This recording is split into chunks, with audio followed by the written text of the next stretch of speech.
una muy apretada síntesis de su actividad profesional. Mucho gusto, senador. Magistrada maestra Luz María Naya Domínguez, es licenciada en Derecho por la Universidad Nacional Autónoma de México, maestra en Derecho por la misma universidad. En el Tribunal Federal de Justicia Administrativa fue magistrada fundadora y presidenta de la Sala Especializada en materia de propiedad intelectual. Magistrada fundadora de la Tercera Sala Civil Regional de Oriente y coordinadora de magistrados de dicha región. Fue secretaria de Acuerdos de la Sala Superior y secretaria de Acuerdos en la octava y en la sexta Salas Regionales Metropolitanas. Actualmente es magistrada de la Junta de Gobierno y Administración en el Tribunal Federal de Justicia Administrativa. En el año 2018 recibió el Premio al Mérito Jurisdiccional otorgado por el Tribunal Federal de Justicia Administrativa. Es cuanto. Muchas gracias, licenciado Olivares. Un gusto y un placer recibirla en este Senado de la República. Magistrada, tiene usted el uso de la palabra y muchas gracias por aceptar nuestra invitación. Buenas tardes. No, al contrario, senador, es un honor realmente compartir estos minutos, compartir con usted, con todos los integrantes de la comisión. La verdad es que lo que he estado escuchando de este proyecto que tienen, de sacar un código a nivel nacional en materia civil, en procesal y familiar, creo que es un gran reto para el Senado, que obviamente requerirá opiniones, estudios de la academia, de los jueces, de los participantes, de todos los participantes en la materia. Para mí, la verdad es que es un placer poder compartir un poco la experiencia que nosotros en el tribunal, que si bien no estamos ligados directamente con la materia civil, pero que sí tenemos ya un camino andado en materia, en lo que es la justicia digital, por llamarlo de alguna manera. Y es por eso que me congratulo mucho de estar en este momento ante usted y ante todos los miembros de la Comisión del Senado, tratando de aportar un poco de lo que nosotros ya hemos avanzado en el tribunal. Si me permiten, yo quisiera, aparte de agradecer esta invitación, empezar a comentar un poco cuál ha sido la experiencia del tribunal en este ámbito. En el 2009, creo que todo, como siempre, y por eso es la importancia que tiene el Congreso de la Unión en las decisiones que se deben de tomar, porque creo que el origen de todo siempre tiene que ser una ley, una regulación que dé pie precisamente a hacer un cambio de mentalidad. Cambios de paradigma deben de iniciar desde el cambio de nuestra legislación. Y eso ocurrió en el tribunal en el año 2009, en donde se planteó precisamente la idea de crear o llevar a cabo el juicio contencioso administrativo, ya no nada más de la forma tradicional, como la conocíamos por más de 70 años en ese entonces, sino empezar a hacer ciertas variaciones porque veíamos que traía muchos beneficios y dentro de los beneficios que trae es precisamente el poder acercar la justicia a los ciudadanos y crear diferentes mecanismos apoyados en la tecnología para hacer más, tal vez más sencillo, más eficaz la impartición de justicia. Y entonces en el año 2009 es que se da una reforma a la ley del procedimiento federal del procedimiento contencioso administrativo para establecer la posibilidad como una opción para los particulares de que todos aquellos que quisieran iniciar un juicio en línea tuvieran la opción de hacerlo. Y en ese momento, evidentemente, dentro de lo que se sustentó nuestro juicio en línea, fue en tener la idea de que todo el procedimiento se iba a desarrollar en línea. O sea, aquí pudiéramos pensar en que hay diferentes maneras de concebir cómo se va a desarrollar un juicio en línea. Creo que por eso también es importante tomar en cuenta varias experiencias, porque puede ser que concibamos el juicio en línea como una parte de un proceso, o puede ser, como lo hicimos en el tribunal, que lo consideramos como todo, de principio a fin, llevarlo a cabo a través del Internet. Y entonces eso lo primero que hizo fue que empezábamos a diseñar el sistema en el tribunal, cómo se iban a recibir las demandas, cómo se iba a formar este expediente electrónico, qué es lo que iba a tener ese expediente electrónico, cómo iba a haber una vinculación entre el particular y la autoridad. Una de las grandes diferencias que existe en la materia administrativa con la materia civil es que en la materia administrativa siempre hay una autoridad que es la emisora de la resolución impugnada. En materia civil se tienen a dos particulares que están en un litigio defendiendo cada quien pues, su derecho. Entonces, creo que esa es una diferencia importante, porque en el juicio contencioso administrativo, al empezar a diseñar lo que es el juicio en línea, nos llevó a que pudiéramos vincular directamente a la autoridad. ¿Esto qué significa? Que cuando el particular decide promover una demanda ante el tribunal, tiene dos opciones. Puede irse por la vía tradicional, que es presentar su demanda en papel y seguir todo el juicio en papel, como lo que tradicionalmente conocemos, o optar por esta vía que es la justicia en línea, y que entonces tendrá que presentar su demanda en el portal del tribunal y tendrá que estar firmada esta demanda con la firma electrónica avanzada, que es lo que le da certeza y la seguridad de que ese documento está firmado pues por quien está promoviendo. Una vez ingresada la demanda, dentro del sistema, en una primera versión del tribunal, estaban dentro de servidores que obviamente estaban protegidos con todas las cuestiones de seguridad. Y después, bueno, se empieza esta interacción entre lo que sería el secretario de acuerdos, que es también una clave, una pieza muy importante dentro de un juicio en línea, porque es el que tiene la fe pública precisamente para, en caso de que se requiera imprimir documentos o, al contrario, digitalizar documentos que se hayan presentado en papel, él es el que tendrá que dar fe de que efectivamente lo que se encuentra en el expediente digital es lo que efectivamente las partes presentaron o las promociones que se han ido, los acuerdos que se han ido emitiendo por el magistrado instructor. Esta primera parte del juicio en línea que empezó en el tribunal, se tenía concebido que pudiera llegar a todas las salas del tribunal. Actualmente hay 57 salas regionales. El tribunal tiene presencia en toda la República. Al final se determinó que por las complicaciones que implica precisamente toda la parte tecnológica, se determinó que nada más fuera una sala especializada, que es la que llevaba todos los asuntos. Cualquier asunto que llegara en línea se remitía a la sala, y también la sala especializada en materia de propiedad intelectual por la especialidad que tiene la materia. Así funcionó aproximadamente 9 años el juicio en línea, con buenos resultados, también con muchas cosas que nos permitieron ir empezando a diseñar un nuevo sistema. Tal vez de las cosas que a mí me parece que se deben considerar para este proyecto que se tiene es el que la tecnología avanza con demasiada rapidez, la rapidez que a veces nosotros mentalmente no podemos tenerla clara. Entonces, por eso es que hay que atender a principios específicos en donde se establece que precisamente todo lo que es juicio en línea se tendrá que ir adaptando a las nuevas tecnologías. Ese, por ejemplo, fue uno de los puntos que de la experiencia que tuvimos en un principio en el juicio en línea, ahora en una versión 2 que se está manejando, es que se está modificando.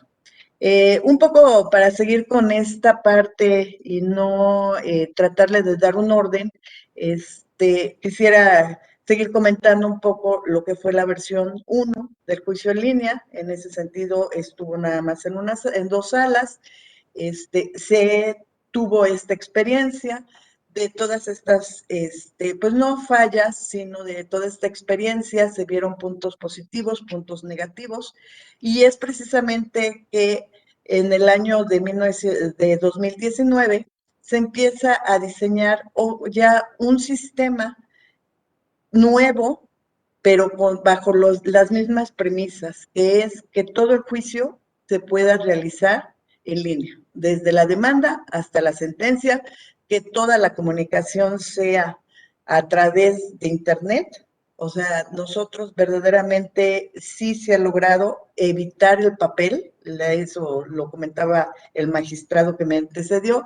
Creo que tiene una reducción en costos, tiene la parte de cercanía para los justiciables, tiene incluso, ahorita estamos explorando la posibilidad de equilibrar cargas de trabajo en el mismo tribunal, porque al final no importa quién esté detrás de la computadora, y ahí sí podemos estar todos unidos a través de la tecnología, porque acabamos con estas barreras físicas que tiene también o que a veces implica la impartición de justicia.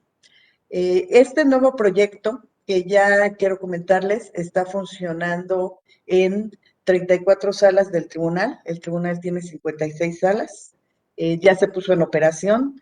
Este nuevo proyecto tiene algunas diferencias, como el que ahora ya no se requiere sacar una contraseña y un usuario, y con esto lo que evitamos es que el particular tenga que acudir directamente al tribunal, sino que ya ahora sí, desde la comodidad de su domicilio, entra a la página del tribunal. Incluso hay un video tutorial que lo lleva de la mano y registra su CURP, y después de ese registro le da la opción de él mismo decir si va a mandar una demanda, a qué sala quiere que llegue esa demanda. Obviamente seguimos con la utilización de la firma electrónica avanzada como una medida de seguridad y protección identidad de quien está promoviendo. Ahora toda la información, el documento electrónico está albergado en la nube, ya no está en servidores que están a cargo del tribunal. Finalmente, es el costo de que toda la información esté en la nube, además de que tiene mayores medidas de seguridad, también tiene el que baja los costos económicos de mantener ahí la información. ¿Cómo se consulta el expediente? Todos, tanto los particulares como los que intervenimos en el tribunal, en el expediente, tenemos a la vista la misma información. Podemos ver desde la demanda, después la admisión de la demanda, como lo comentaba hace un rato, al tratarse de un juicio contencioso administrativo en donde la demandada siempre será una autoridad, las autoridades sí están obligadas a seguir el juicio en línea si así lo optó el particular. Y entonces eso quiere decir que todas las autoridades tienen que realizar un registro para que se les pueda emplazar al juicio. Cualquier desahogo de pruebas, también ahí es importante señalar que en el juicio contencioso administrativo casi todas las pruebas son documentales, pero sí hay la posibilidad de abrir audiencias para desahogo de pruebas testimoniales, de pruebas periciales, que también es las pruebas que con mayor frecuencia se ofrecen. Y pasada toda la instrucción del juicio, se emite sentencia. El particular tiene que presentar un correo electrónico, que es la manera en que el tribunal de alguna manera se comunica con la persona, con el particular que optó por esta vía de tramitación del juicio contencioso. Esto fue el juicio en línea. Básicamente es esta parte, esta estructura, así es como está funcionando actualmente en el tribunal. Yo quisiera hacerles dos comentarios más también respecto de otros elementos, otras, por decirlo de alguna manera, otras formas de llegar a los ciudadanos que también tienen que ver un poco con la tecnología. Y una de ellas es la notificación electrónica. La notificación electrónica también ya se puso en todo el procedimiento, en todo el juicio contencioso administrativo. Y la notificación electrónica sí aplica para cualquier juicio que se esté llevando en el tribunal. O sea, a los de papel sí les aplica esta notificación electrónica. Y una vez más, lo que se requiere es un correo electrónico para tener la posibilidad de avisarle, mandarle avisos al particular diciéndole que se va a emitir un acuerdo, se va a hacer un requerimiento o alguna cuestión en donde él tenga que intervenir. Y dentro de la página del tribunal hay un boletín electrónico, que es lo que generalmente conocemos en los juzgados laborales, por ejemplo, el boletín donde se publican todos los acuerdos. Nosotros lo hacemos de manera electrónica. Los particulares es de acceso público, los particulares entran ahí, ven los acuerdos que se están emitiendo, todos dentro del tribunal. Cuando se manda una notificación a través del boletín, se tienen que registrar los datos básicos del expediente, se tiene que presentar un resumen de qué es lo que se está acordando, y en el caso del emplazamiento para la autoridad, que también se hace vía electrónica, se acompaña toda la demanda digitalizada para que la autoridad tenga los elementos para que pueda ser emplazada. Si no hay un correo del particular, que el particular no presenta el correo, tampoco ese es un impedimento. Simplemente cuando se manda al boletín electrónico la notificación, el boletín electrónico lo que hace es esperar 3 días, a los 3 días se publica en el boletín electrónico y después de publicado se tienen 3 días para que surta efectos la notificación. Yo quisiera comentarles que esta parte de notificación electrónica también ha hecho que los términos de la instrucción de un juicio contencioso administrativo se han reducido. También se han ahorrado recursos, porque antes teníamos que sacar copias de todos los acuerdos, de todo lo que se iba a correr, con lo que se iba a correr traslado. Ahora nada más se digitaliza el documento con firmas, con las firmas autógrafas tanto del magistrado como del secretario, se digitaliza, el secretario da fe, y con eso es con lo que se saca el boletín electrónico, y además, pues cualquiera de las partes puede entrar a la página web del tribunal y ahí tiene acceso a este boletín electrónico. Otra de las cosas que pusimos en práctica con motivo de la pandemia en el tribunal fue una oficialía de partes en línea. Precisamente porque el año pasado lo que nos enfrentamos después de estar en esta emergencia sanitaria y donde varios meses el tribunal solamente atendió cuestiones urgentes, pues lo que nos dimos cuenta es que todos, incluidos nosotros y seguramente todos los ciudadanos, teníamos temor de salir a la calle, teníamos temor de ser contagiados. Y entonces una manera que se dio en el tribunal fue precisamente el que se pudieran mandar documentos electrónicos a esta oficialía de partes. Una vez más, en este esquema también tenemos que recurrir a la firma electrónica, que creo que hay cierta, no sé si lo comentaba incluso el magistrado, y también dentro del tribunal ha habido algunas inquietudes de por qué seguimos utilizando la firma electrónica avanzada. Nosotros en el tribunal estamos convencidos de que es una buena forma de llevar a cabo la fiabilidad de que el documento efectivamente está ligado a la persona que firma y que firma con su firma electrónica. Creo que tenemos ahí cierto temor porque es la misma firma que utilizamos para mandar nuestra declaración del SAT.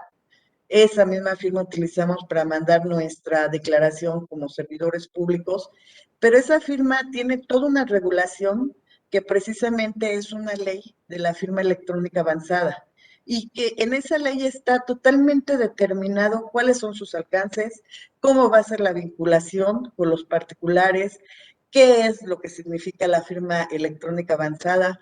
Hay 2 autoridades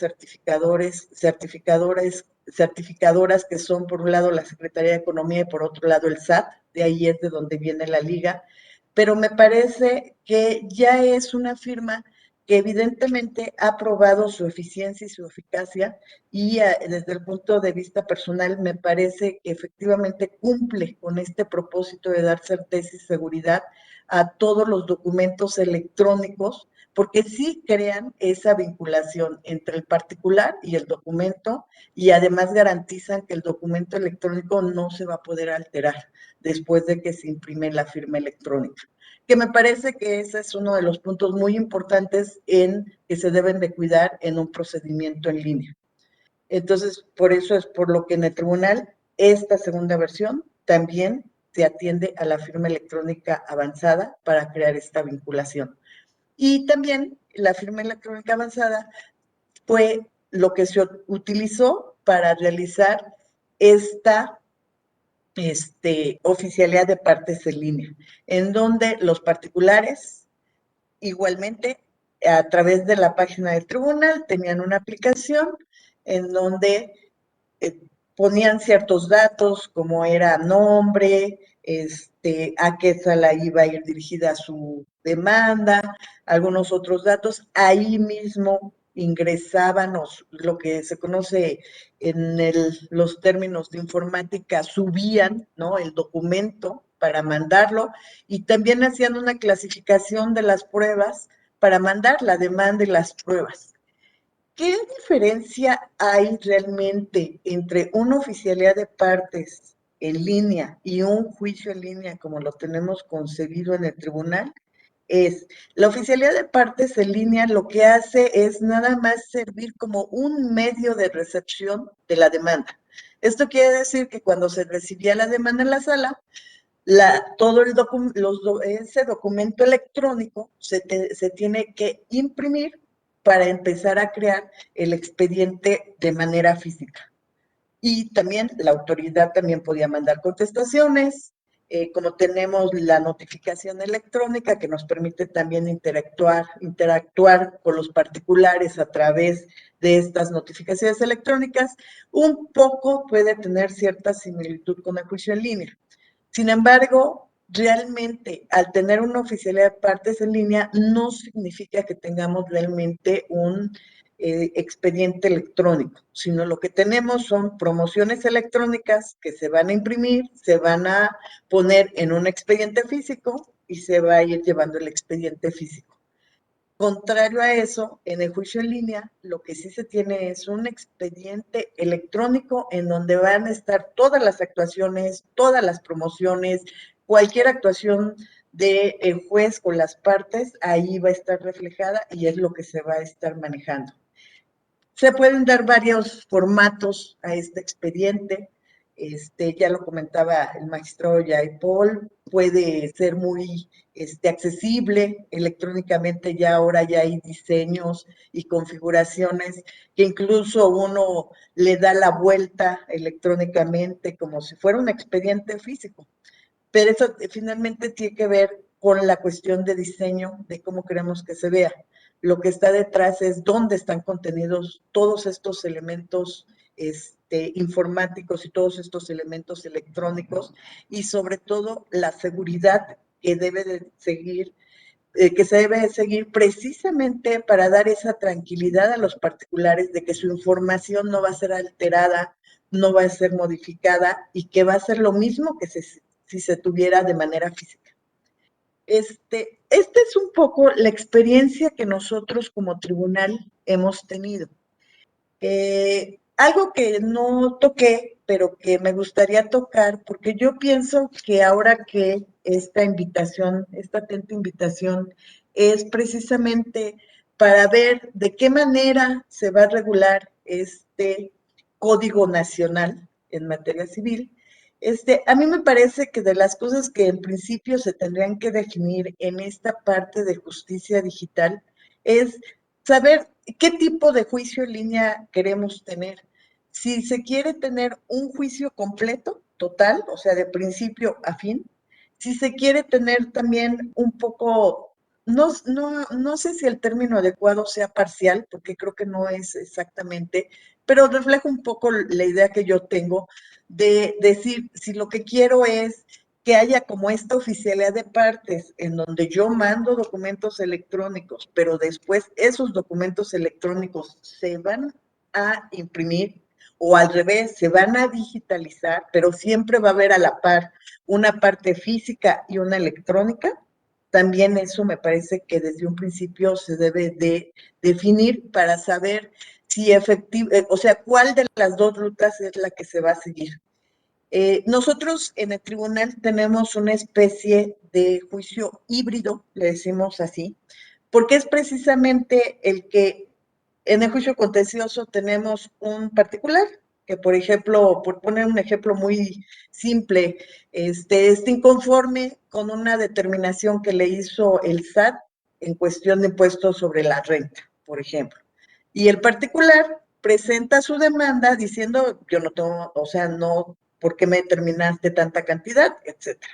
Pero en esa determinación, porque ya me fui al área fiscal, resulta que hay un reparto de utilidades para los trabajadores. Entonces, el particular, que es una empresa X, puede acudir al juicio contencioso administrativo en el juicio en línea, su representante legal o tratándose de una empresa, la misma empresa puede tener la firma electrónica avanzada, podrá firmar la demanda, presentarla ante el tribunal le dará trámite, emplazará a la autoridad. Pero como hay un tercero, que son los trabajadores, a este tercero, que es un particular, no se le puede obligar a que siga el juicio en línea. A la autoridad sí, porque finalmente pues, tiene los recursos, etcétera, pero al particular no. Entonces ahí es donde nosotros abrimos lo que se dice un juicio híbrido. Y efectivamente tenemos el expediente electrónico y tenemos también el expediente físico, en donde al particular se le va a dar a emplazar a juicio con todos los elementos físicos, la demanda, todo, y él podrá decidir si después de que se apersone a juicio, continúe el juicio en línea o continúe en la vía tradicional, que es en papel para él. Me parece que en materia civil, finalmente, también se tendría que recurrir a un esquema así, porque creo que no podría desde un principio vincularse al demandado a que efectivamente tuviera que seguir todo el juicio en línea, sino que el demandado podría optar por decir, pues yo no quiero y yo quiero seguir en papel, y la otra parte tendría que tener su juicio en línea. Los principios que me parece que se deben de regular en esta idea de justicia digital o en una cuestión de juicio en línea es la buena fe, porque nosotros uno de los puntos a los que nos enfrentamos es, por ejemplo, las documentales. Las documentales, cuando nosotros las digitalizamos y las convertimos en un documento electrónico, pues ya no sabemos si la firma es autógrafa, qué tipo de documental es, entonces si le podemos dar el carácter de público o privada. Y como eso finalmente son de las cosas que uno se enfrenta ya cuando empieza este diseño, entonces lo que se determinó en el tribunal, por ejemplo, es que debe de haber una manifestación bajo protesta de decir verdad, que diga que esa documental es una documental pública y que es más bien que es original. Y entonces corresponderá a la contraria, en su momento, determinar que finalmente no es una, que no es un original, sino se trata de una copia fotostática, y entonces de eso obviamente va a depender también el valor probatorio que se le pueda dar a la prueba.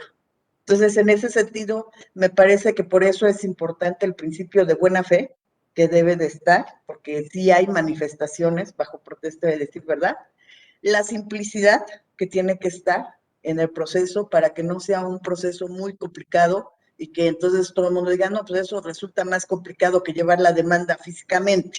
O sea, la idea es de alguna manera hacerlo más accesible. La autenticidad, que también tiene que ver con esta parte de que el documento tendrá que ser el que yo digo que es, el que digo que firmé en cuestión de la demanda. La integridad, que también se logra con esta parte de la firma electrónica y que tiene que ver también con esta inalterabilidad del documento. Un punto muy importante que nosotros, de alguna manera, nos percatamos desde hace tiempo, pero que se pudo corregir hasta esta segunda versión del juicio en línea, tiene que ver con la neutralidad. Y la neutralidad tiene que ver con que el sistema tiene que ser accesible para cualquier plataforma electrónica.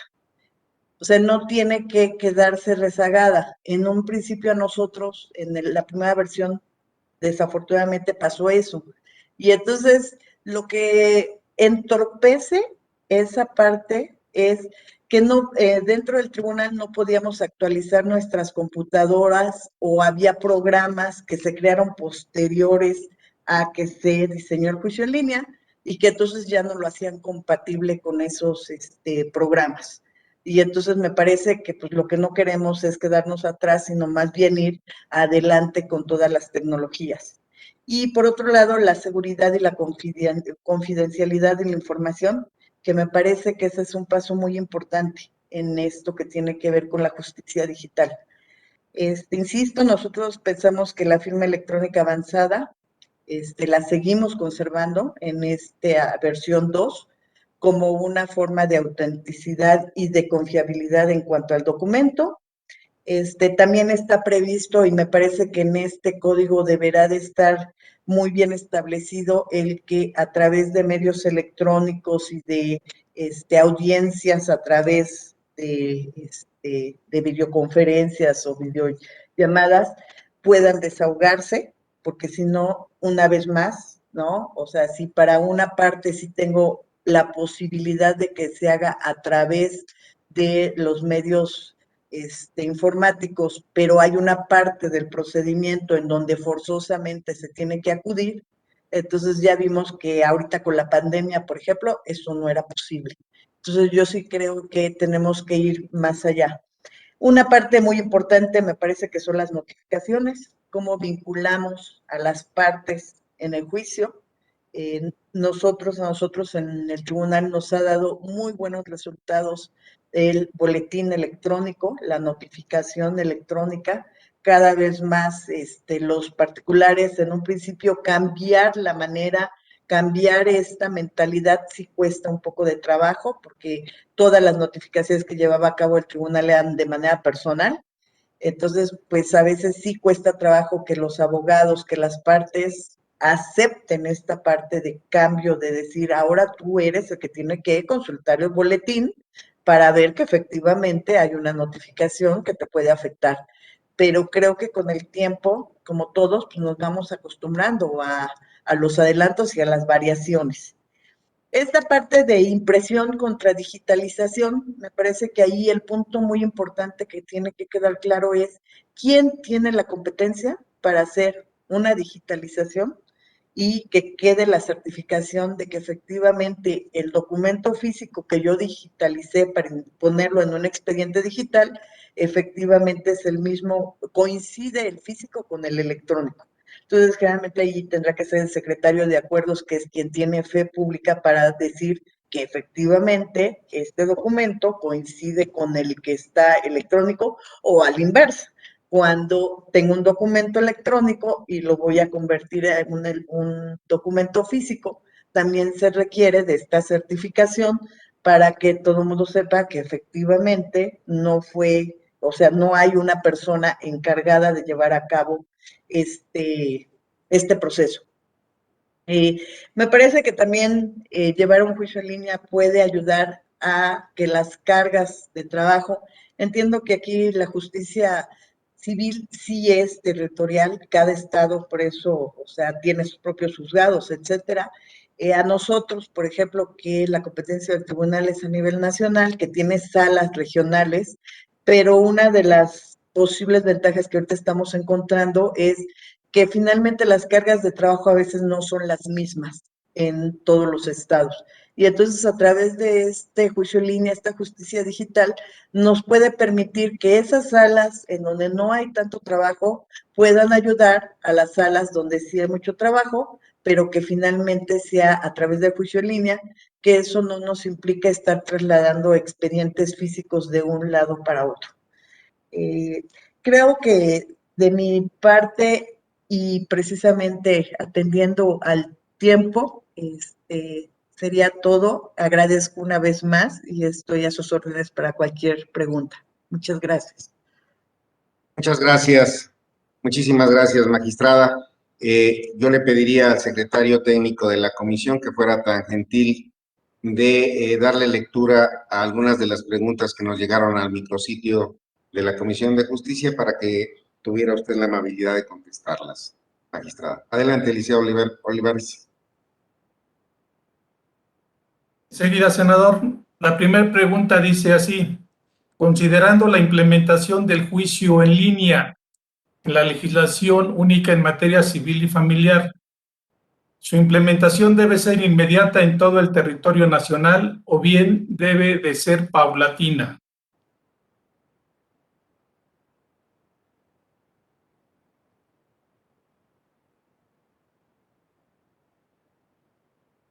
Desde su experiencia con el uso de expedientes digitales en el ámbito federal, ¿cuáles serían algunas de sus recomendaciones para que la legislación única procesal en materia civil y familiar que pretenda incluir la justicia en línea sea efectiva? Tercera pregunta, desde su punto de vista como operadora de la justicia digital en el ámbito federal, ¿considera que los poderes judiciales de todas las entidades federativas cuentan con recursos idóneos para implementar la justicia digital, así como para la implementación de los juicios orales en los procesos civiles y familiares? Última pregunta, atendiendo a que en los procesos civiles y familiares, sobre todo en esta última materia, las partes no siempre cuentan con la firma electrónica vinculada al SAT, entre paréntesis fiel, ya que no realizan actividades que les generen ingresos, puesto que se litigan asuntos que no necesariamente son de naturaleza patrimonial, como aquellos inherentes al estado familiar. ¿Considera usted que otra firma electrónica sea insegura? Y una más, ¿cómo se salvaguarda de hackeo o transgresiones a los juicios en línea? Es todo. Muchas gracias, Liceo Olivares. Tiene usted el uso de la palabra, magistrada. Sí, muchas gracias. Agradezco mucho las preguntas. Yo desde mi punto de vista creo que ahorita lo que se está discutiendo es esta parte de cómo se legisla este código. Me parece que sí es importante que se den todas las bases para que esté una parte de justicia digital lo más detallada posible sin caer en casuismos, porque me parece que eso sí sería muy complicado, pero yo sí creo que tendría que quedar ahí muy plasmado de qué manera, ¿no? Cada uno de los tribunales. Creo que el desarrollo de ya cómo se implementa en la práctica tendrá que ser una decisión de cada uno de los tribunales, de cómo lo hacen, cómo lo aterrizan. Nosotros, creo que es importante comentarlo, el diseño ya de cómo va a operar no es, dependiendo de qué, insisto, de qué es hasta dónde queramos llegar. Si lo que queremos es un juicio totalmente en línea, creo que sí requiere de un diseño mayor, informático, de hacer programas, etcétera. Eso evidentemente sí requiere de un tiempo. O sea, no nada más es decir, ya todo el mundo va a tener el juicio en línea, como para que ya se tenga, pero creo que sí hay los elementos actualmente como para que se pudiera llevar a cabo en cada uno de los estados. Porque además que eso está ligado con la siguiente pregunta, que se dice si los tribunales tendrán los recursos para implementar la justicia en línea.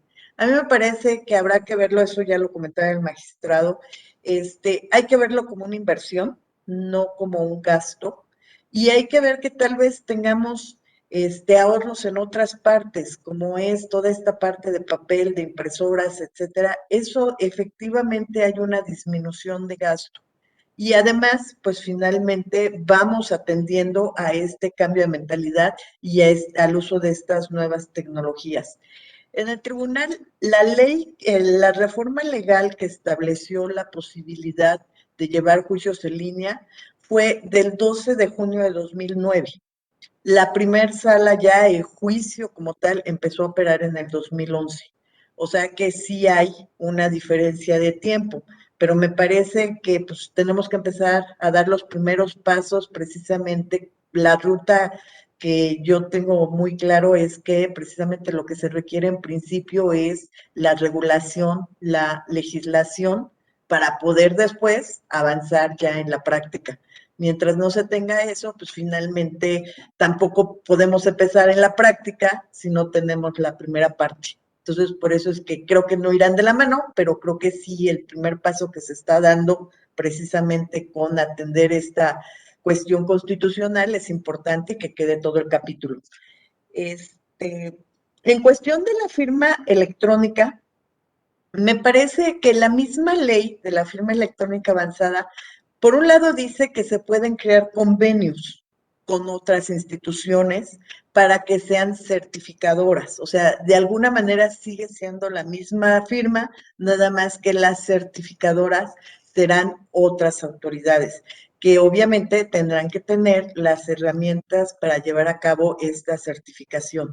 Entonces, me parece que habría que ver si para la gente es más accesible que sea otra certificadora por esta parte de cierto temor que a veces tenemos de decir no quiero que el SAT me tenga ahí de alguna manera identificado.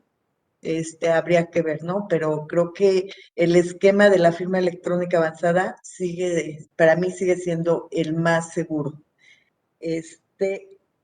Y la última pregunta es cómo se salvaguarda la información de los hackeos. Nosotros, el personal técnico del tribunal, nos ha explicado, evidentemente creo que uno de los puntos importantes también que tendríamos que subrayar en una plática como esta es que a veces los ingenieros informáticos y los abogados no tenemos la misma mentalidad y eso hace que la comunicación tampoco sea así como tan fluida y tan sencilla, porque finalmente nosotros damos por sentadas muchas cosas que para ellos no es así y ellos dan por sentadas cosas que para nosotros tampoco son, ¿no? Pero en estas pláticas que nosotros hemos tenido con los técnicos, lo que nos dicen precisamente es que la información en la nube garantiza una mayor seguridad porque evidentemente ya tiene mayores protecciones, mayores candados. Entonces, si bien es cierto que a veces hay ataques a la seguridad, hay hackers que están pretendiendo ingresar, en el caso del tribunal no ha habido ninguna cuestión que atente contra la seguridad de la información. Entonces, nosotros dimos el paso a que toda la información esté en la nube, esté con un resguardo mayor de medidas de seguridad tecnológicas, y pues me parece que además los costos también se disminuyen económicamente con tener toda la información en la nube. Muchas gracias. Muchísimas gracias, magistrada Luz María Anaya Domínguez. Ha sido muy clara y además muy enriquecedora su participación. Yo quiero comentarle a todas las personas que nos hacen favor de seguir que en la Comisión de Justicia, en el Senado de la República, vamos a seguir convocando, invitando a participar desde luego a la CONATRIP, a la Comisión Nacional de Tribunales Superiores de Justicia, que ya tienen un ejercicio muy avanzado, a distintas áreas de impartición de justicia, al foro, a los colegios y barras de abogados, a las universidades, a las instituciones de educación superior, a todos los interesados, porque si bien la decisión está en el Congreso Federal, en el Senado y en la Cámara de Diputados Federal, es importante que ya que se llevó un tiempo todo este proceso, que se va a llevar algunos meses más en el siguiente periodo ordinario de sesiones, es fundamental el estarlo enriqueciendo con el conocimiento, con el talento de especialistas como y de muchos más que, además del Código Nacional de Procedimientos Civiles, han estado con nosotros muy cerca, no quiero cometer el error de omitir nombres, pero muy cerca en la iniciativa que ya se presentó de los medios alternos de solución. Esa es una obligación que tenemos a partir de la reforma constitucional y la intención de nosotros es empujar estas dos leyes, grandes leyes, para que pueda irse haciendo más fácil el acceso, como lo comentaba el magistrado, teniendo en mente a las personas, teniendo en mente a los justiciados, hacer todo un ejercicio para tener acceso a la justicia, que ese es el reto institucional que tenemos. Antes de despedir esta transmisión, quiero reiterar mi agradecimiento al canal del Congreso, a su director, a su personal técnico, a todo el apoyo técnico que tenemos también del Senado de la República, porque hoy con la pandemia, pero yo creo que se va a quedar como un ejercicio cotidiano, el aprovechamiento digital, tal como lo mencionaba la magistrada, para nuestro trabajo cotidiano. Y esto nos acerca y también eficientiza nuestro trabajo, nos posibilita desde distintos puntos de la República estar en conexión y tiende una situación de emergencia que fue la pandemia, que esperemos que pronto termine, pero no impide que sigamos haciendo nuestro trabajo. Muchísimas gracias a todas las personas que siguieron esta transmisión y tendrán con oportunidad la invitación para los próximos ejercicios que vamos a hacer en el transcurso tiempo de las próximas semanas, de los próximos meses, y están ustedes todos invitados. Que tengan muy buena tarde y un excelente fin de semana constante. Muchísimas gracias.